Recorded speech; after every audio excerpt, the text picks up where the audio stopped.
రాష్ట్రంలో లోక్సభ ఎన్నికలు దగ్గర పడుతున్న తరుణంలో రాజకీయం క్రమంగా వేడెక్కుతుంది. ఓటర్ల దృష్టిని ఆకర్షించేందుకు ప్రధాన పార్టీలైన కాంగ్రెస్, బీజేపీ, బీఆర్ఎస్ ఎత్తుకు పై ఎత్తులు వేస్తుండటంతో ఎన్నికలు కీలకంగా మారుతున్నాయి. ప్రచారానికి అగ్రనేతలు రానుండటంతో రాజకీయ ప్రాధాన్యత సంతరించుకుంటుంది. ఈ నేపథ్యంలో కాంగ్రెస్ అగ్రనాయకుడు రాహుల్ గాంధీ రేపు తెలంగాణకు రానున్నారు. నిర్మల్లోను, జోగులాంబ గద్వాల్ జిల్లాలోని అలంపూర్లో జరిగే బహిరంగ సమావేశాల్లో హాజరు కానున్నారు.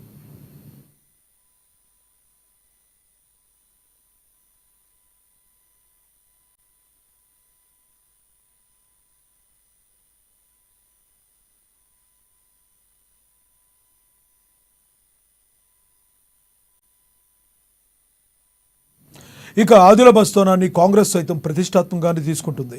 ఇప్పటికే ముఖ్యమంత్రి రేవంత్ రెడ్డి ఆదిలాబాద్, ఆసిఫాబాద్ సభల్లో పాల్గొని ఎన్నికల శంఖారావం పూరించగా తాజాగా ఆదివారం నిర్మల్లో ఏర్పాటు చేసే బహిరంగ సభకు పార్టీ అగ్రనేత రాహుల్ గాంధీ రానున్నారు. రాష్ట్రంలో కాంగ్రెస్ ప్రభుత్వం అమలు చేస్తున్న 5 గ్యారంటీ పథకాలు, వచ్చే 15 ఆగస్టు నాటికి 2 లక్షల రైతు రుణమాఫీ, ఆదిలాబాద్ లోక్సభ స్థానానికి తొలిసారిగా మహిళా అభ్యర్థిగా ఆత్రం సుగుణకు టికెట్ ఇచ్చిన అంశాలను ప్రచారం చేస్తూ ఓట్లు అభ్యర్థిస్తుంది కాంగ్రెస్. ఇక నిర్మల్లో జరిగే సమావేశం తర్వాత అదే రోజు సాయంత్రం 4 గంటలకు జోగులాంబ గద్వాల జిల్లాలోని ఎర్రవల్లి మండల కేంద్రంలో చేపట్టే భారీ బహిరంగ సభలో రాహుల్ గాంధీ పాల్గొనున్నారు.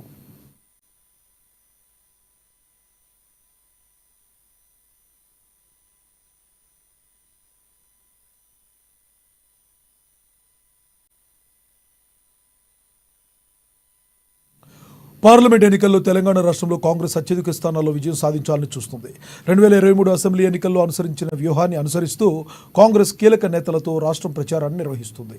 ఈ క్రమంలోనే కాంగ్రెస్ కీలక నాయకురాలు ప్రియాంక గాంధీ తెలంగాణలో ప్రచారం చేయనున్నారు.